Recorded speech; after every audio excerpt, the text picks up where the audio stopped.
China doesn't have any of that. None of it. There's no significant Chinese bond market. They don't have the infrastructure of banks and dealers I described. They don't have the physical infrastructure. And most of all, they don't have a rule of law. You can't trust the Chinese as far as you can throw them. I was a facilitator and then a participant in the first ever financial wargame ever conducted by the Pentagon.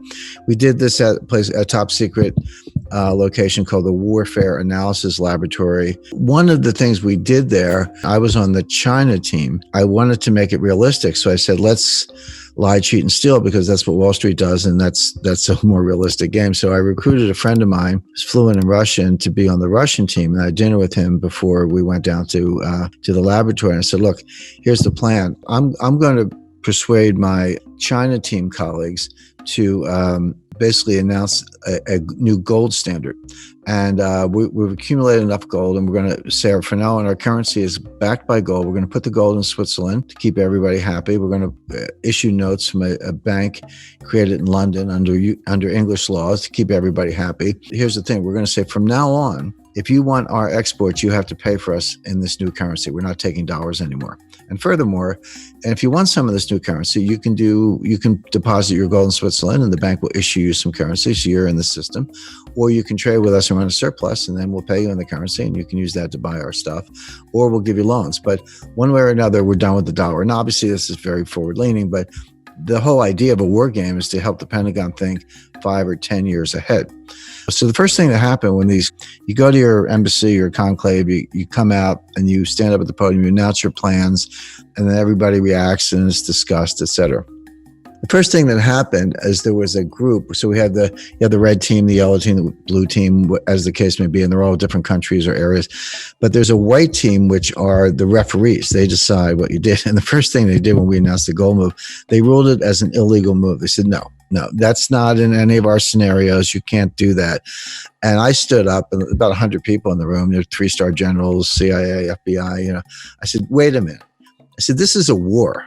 There are no illegal moves in a war. The whole idea is to be out of the box or live in a world where there are no boxes. That's what we're doing here. So they agreed. They said, okay, we think it's a really dumb idea, but we'll let you do it. Well, over the course of 2 days, it accelerated and gathered momentum. At the end of it, Russia got PowerPoints. Okay, so this was 2009. Within 10 years, so what facts happened? Within 10 years, Russia tripled its gold reserves. Last week, the dollar value of Russia's gold exceeded the dollar value of its treasury securities. They have 20% of their reserves in gold, and the value of their gold is more than the value of the U.S. treasury securities. They're dumping treasuries, buying gold. Exactly what we warned the Pentagon about 10 years ago. And here it is, and China has more than tripled its reserves. So we're not there yet, but we're moving to some kind of gold-backed world. But the point is, that was all in the war game. That's all in the book. And I made one other point. I said, currency wars don't happen all the time. They might only happen twice in a century. But when they happen, they can last for 10 or 15 years. That's how long it takes to sort out. What you describe about the Chinese money supply is absolutely correct. People in the United States complain, the Federal Reserve has printed $4 trillion in the past year. And they have printed $4 trillion in the last year. They're taking the Fed balance sheet from about 3.5 trillion to 7.5 trillion. So yeah, we printed $4 trillion in the past year. Didn't do any good, won't do any good, but we did it. But Chinese money supply is even larger and growing faster. Now, I don't want to get into the weeds on China's internal monetary policy. I could, except to say that they're grossly over-leveraged. The economy is investment-driven, not consumption-driven. They're about 45% investment. The U.S. is about 25% investment. So that gives you some idea of how investment is to the Chinese, which is actually okay if you're investing in productive assets that pay the way. They're not. They're wasting the money. I've been to China many times, been going back and forth there for 35 years. I've been out in the countryside. I don't just stick to the hotel lobby in Beijing. I got mud on my boots visiting these ghost cities. And so each ghost city, there are a bunch of them, actually seven. Imagine building 7 cities. That's what I saw. And so they got 1 or 2 skyscrapers, and they got mixed use, and they got retail shopping, a country club, a hotel, a golf course, a pond, highway stops, airport, etc. And it's all empty. I mean, it's just all empty. Shiny new construction, some of it still under construction, all empty. So I said to the communists, I said, what are you guys doing here? I mean, nobody's here. So, oh, don't worry. People will be coming from the countryside. And they will be populating these cities. And I said, when? I said, no one's coming. And besides that, you've already drained the countryside. That already happened. But I said, you cannot mothball a building. It's not like some old clothes. I mean, the way a building maintains itself, it gets occupied and there's maintenance and people fix it and all that. I visited, I used to travel a lot in Central Africa in the early 80s. Zaire at the time, today it's the Congo. I was in Kinshasa, but it was right after the 70s commodities boom. And they took the money, of course they wasted it, and they built these skyscrapers in Kinshasa, which is like a swampy, scary, funky, city. But there's a skyscraper, but the windows are falling out and there were rust stains running down the side and the elevators were broken. So it might have looked nice the day they built it, but it was never really used. And now it was literally, when I was there, it wasn't that much later after they built it, it was falling apart. So that's going to happen in China. My point being, if you apply, generally accepted accounting principles to their investment account, you would write it off the day they open the building because nobody's there. It's not worth anything. So they're wasting the money. They're over leveraged. They're overprinted. However, none of that has anything to do with the status of the Chinese yuan as a global reserve currency. The yuan is not a reserve currency. It will not be, probably in my lifetime, maybe never. And I'll tell you why. Because a lot of people don't understand what a reserve currency really is. You get a report from the IMF and it says, 60% of global reserves are in dollars, which is true, and about 25% are in euros, which is true. So 85% of global reserves are in dollars or euro, which means the only meaningful exchange rate in the world is the euro-US dollar cross rate. Everything else is working around the edges. You got some sterling and yen and Swiss francs and a couple other things. Aussie dollar is tiny, believe it or not, good currency, but not a big part of it. And China's like this kind of invisible 1% sliced down at the bottom. And China has $1.4 trillion in its reserves. But here's the point. It's not as if they have pallets of $100 bills stacked up in the basement of the People's Bank of China. They don't. You invest in securities. In other words, they're dollar-denominated securities. So it's not actually dollars. They're treasury bills, notes, and bonds denominated in dollars. So the thing that makes a reserve currency is not the currency, it's the bond market. You need something to invest in. Again, so you need a liquid bond market with different maturities, different interest rates. You need dealers, you need auctions, you need payment and clearance systems, you need repo or repurchase agreements, futures, options, when issued trading, custodians. The rule of law, there's a whole massive infrastructure, which we started working on when Alexander Hamilton was, advising George Washington, and we've been doing it ever since. And others, Bank of England has done the same. China doesn't have any of that, none of it. There's no significant Chinese bond market. They don't have the infrastructure of banks and dealers I described. They don't have the physical infrastructure. And most of all, they don't have a rule of law. You can't trust the Chinese as far as you can throw them. And so they have no chance of being a global reserve currency, none. Same with the Russian ruble, same with a lot of other currencies, same with Bitcoin. Show me the Bitcoin bond market. Maybe you can get my attention, but not sooner. So none of those are going to replace the dollar. First thing, my wife hates me to admit this, but I was once a registered lobbyist in Washington. I ran an office there. I spent a lot of time on Capitol Hill. And the first thing I learned in Washington is you can't beat something with nothing. In other words, if you hate a policy or a program, you just hate it, you write op-eds, fine. You're not going to change it unless you bring something to replace it. So for all the criticisms of the dollar, and there are plenty of them, you're not going to dethrone the dollar as the leading global reserve currency unless you can show me what you're going to replace it with. And there's one and only one contender in the world today, which is gold.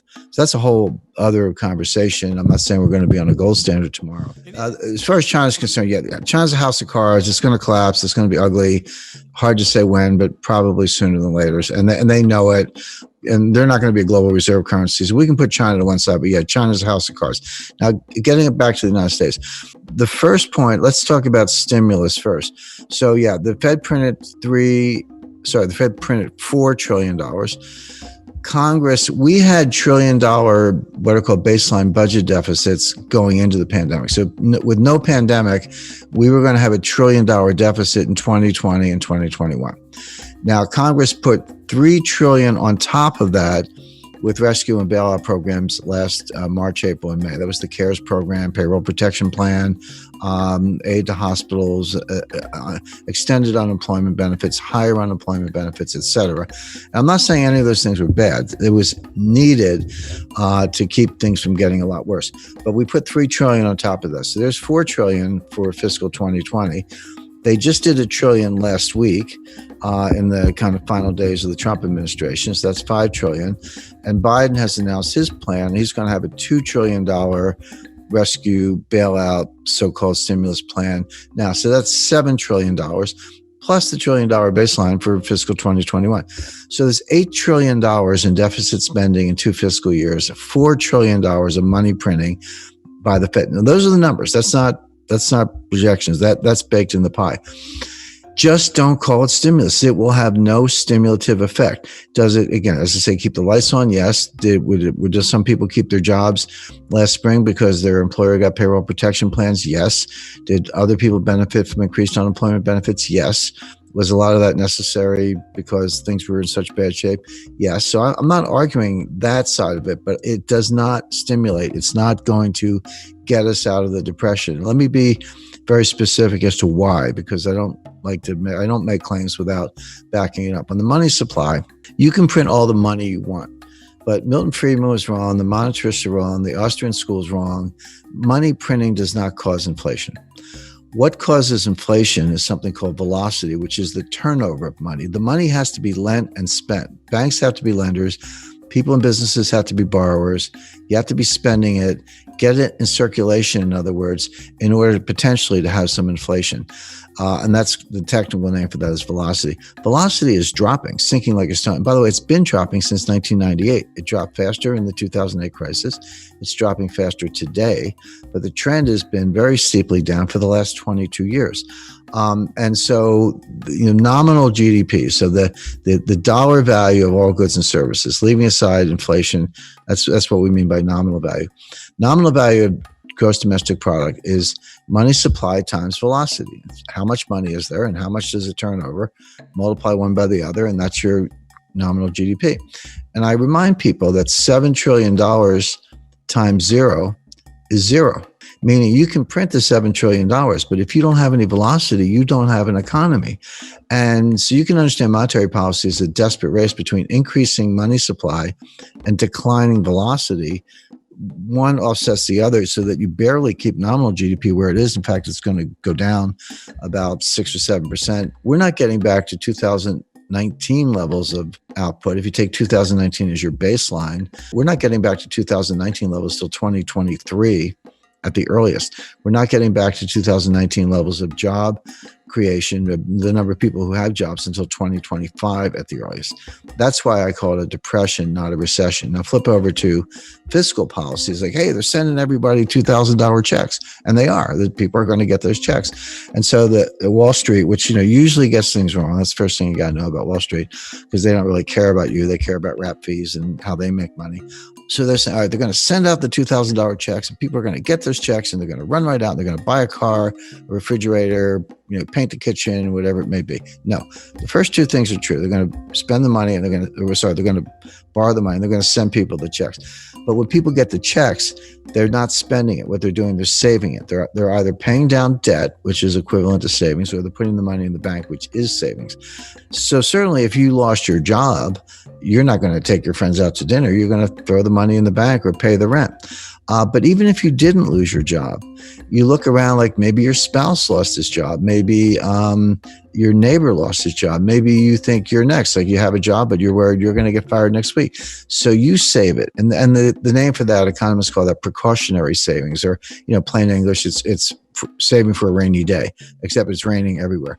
So they are going to send the checks out, but people aren't going to spend it. And that's the reason you're not going to get the stimulative effect, but you are going to increase the deficit, which gets back to this debt to GDP ratio. So take the total debt divided by GDP. That's some ratio.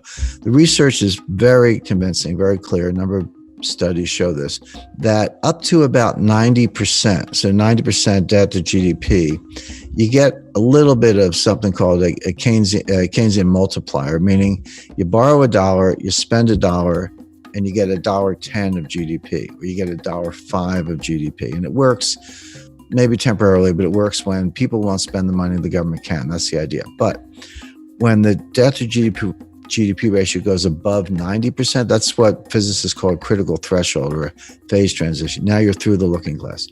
Now the Keynesian multiplier drops below 1, meaning you borrow $1, you spend $1, but you only get 90 cents of GDP. But meanwhile, the debt went up $1. So what's happening to the debt to GDP ratio? This is going up dollar for dollar, but this is going up 90 cents on the dollar. So the ratio is getting worse.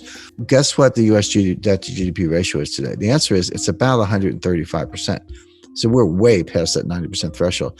And by the way, who's in that club? I can tell you, Lebanon, Greece, and Italy. So there's your lunch table for four, the four super debtors league. And it just gets worse. And that ratio past 90% is a headwind to growth, because people look at it and are like, hey, I don't have a PhD in economics, but I just don't like what I see.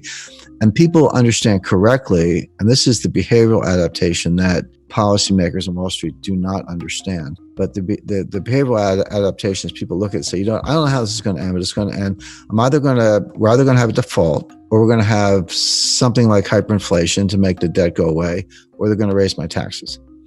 Not sure which, maybe all of the above, but I have to save more money to meet my lifetime goals in the face of some bad outcome that's going to come out of this. That's the real world behavior, and economists know very little about the real world. So the point is, increasing the money supply doesn't work because velocity is declining. Increasing deficits doesn't work because people are saving, not spending, and they're preparing for worse outcomes. So neither one of these, you can call it money printing or spending, but don't call it stimulus, because it doesn't stimulate. We're not getting out of this. And that's why I call my book The New Great Depression.